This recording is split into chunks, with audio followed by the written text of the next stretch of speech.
Desarrollo sostenible, tecnologías verdes, transición ecológica. Todos hemos oído hablar de estos términos.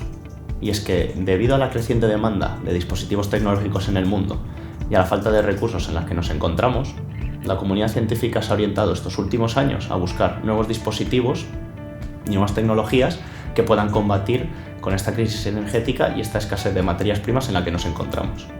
Hola, soy David Cadevilla. Soy un estudiante predoctoral en el Centro de Física de Materiales, que es un instituto CSIC en la ciudad de Donostia, en Guipúzcoa. Mi tesis actualmente se encuentra englobada dentro de un proyecto de investigación nacional, TED, por sus siglas Transición Ecológica y Digital.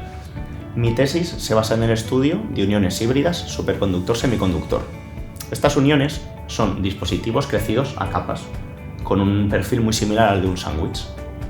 Cada una de estas capas tiene una escala muy pequeña, de unos pocos nanómetros, y es por ello que necesitamos emplear tecnología de ultraalto vacío, que son una serie de máquinas y de bombas de vacío que nos permiten alcanzar presiones comparables al espacio exterior, lo cual nos permite tener un ambiente con una casi total ausencia de partículas en el aire, lo cual nos garantiza la limpieza de estas muestras y que estas capas nanométricas sean lo más puras posibles. Nuestras muestras se conforman de dos metales que están contactados a través de un material con baja conductividad, como puede ser un aislante o un semiconductor. Esto es lo que se conoce como una barrera túnel. Estas geometrías son muy comunes para, por ejemplo, fabricar transistores, que es uno de los componentes más comunes de la electrónica moderna, pero a nosotros lo que nos interesa es las propiedades físicas de esta geometría. Y es que cuando tú mides una corriente entre los dos metales, esta corriente depende de la probabilidad que tiene un electrón para ir de un metal al otro. Y esta probabilidad depende de los estados electrónicos y de las propiedades físicas de los metales.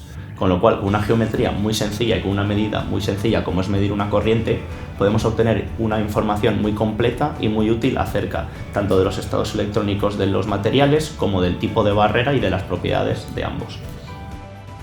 Lo interesante de estas uniones y de esta geometría es que te puede permitir producir, por ejemplo, transistores más potentes. Geometrías similares en estudios europeos ya han obtenido diodos superconductores o sensores de radiación, y en nuestro caso nos queremos enfocar hacia la computación cuántica, ya que estas geometrías pueden servir para obtener los famosos qubits superconductores, los cuales supondrían un impulso en el área de la computación cuántica, lo cual serviría para elevar la potencia de cálculo de nuestros ordenadores, reduciendo así los costes energéticos que ello conlleva. Yo investigo, yo soy CSIC.